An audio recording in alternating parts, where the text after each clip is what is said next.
Hi! Manigong bagong taon sa ating lahat. So, for this upload, I will give you a mixture of health and wealth tips. So, I had been giving you short and 8-minute video uploads on how to be wealthy, and then simple healthy tips which I gave in December. And of course, since 2024, I have been giving also short videos on healthy tips. So, let us summarize po. Sa umaga, sa paggising ay you start with a prayer, and then you ask God for whatever goal that you have. Second into it is you take a pinch of salt before you drink a warm 2 glasses of water daily. And then if you have time, you can do grounding pag ikaw ay retire na. It may not be daily, but you can have a grounding walk, yung wala pong sapatos sa grass or sa sand.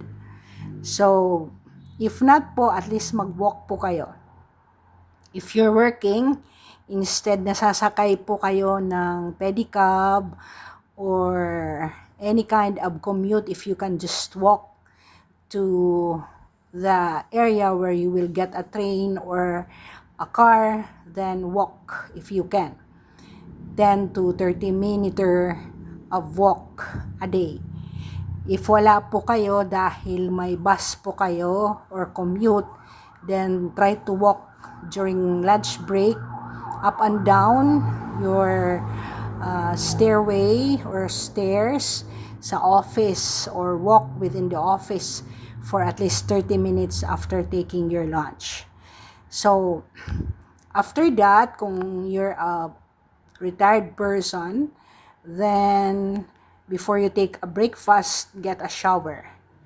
So, sweat if you want.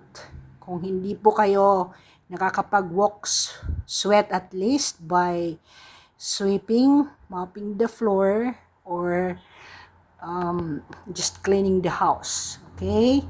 So, as I said, sa tip ko, ensure that your entrance and exit is shoes and slippers free.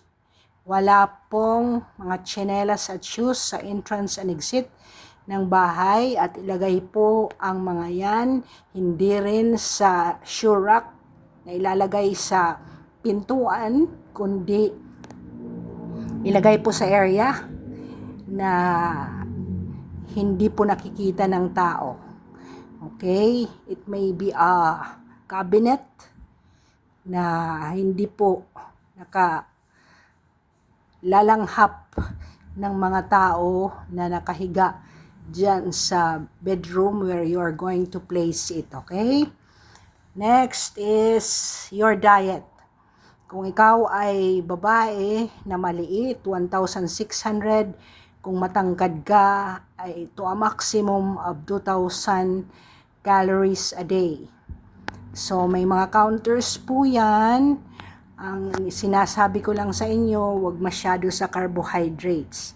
And 0 po tayo sa soda or Coca-Cola or Pepsi-Cola or any kind of processed na drink. Water po if you want. So, ayan.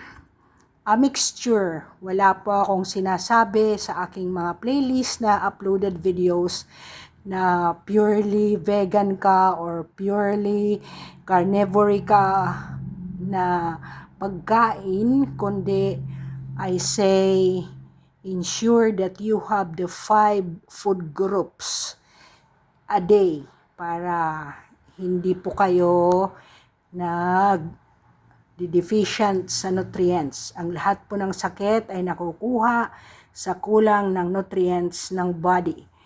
Balance your life also. At least you have one session a week in which you indulge na you get a grooming, you need a haircut, manicure, pedicure, massage, so that you will be able to enliven your soul. Okay, have a me time, meaning you are free from any work demands or spouse demand or family demand. That means that one day you will indulge to spoil or pamper yourself. Okay, it may be of course with a spouse or with a family member, but if you can go out alone and empower yourself free from any demands of anyone in your life, then that is the best way to spoil yourself. Okay? Huwag niyo pong kalilimutan, once a week, you need to, or twice a week, you need to go to a worship meeting. Huwag niyo pong kalilimutan, the first of all is to open your day with a prayer and ask God for help to sustain you with your life demands. The third is sleep. Do not deprive yourself of an 8-hour sleep. Okay, so stop watching your monitor, your TV, or your cell phone at least 2 hours before you sleep, so that your body will be accustomed to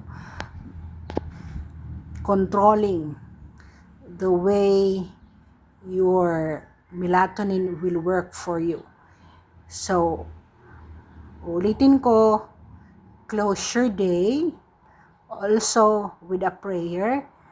And on top of it, if you're earning at least 50,000, save the 50 pesos. I don't know how. Maybe you will cut getting a mid-meal or snack in order to save that 50 pesos. Forget about it, and then once a week, i-deposito mo po yan sa isang savings account and forget that money.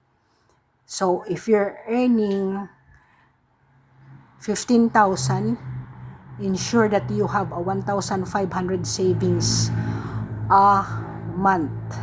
Forget that money. Alright? And if you have a church, try to give donations. Also attend of it. Okay? So, that would be first the daily habit that you need to ensure that you follow in your life. After that, I will give you a second tip on daily healthy, wealthy habits.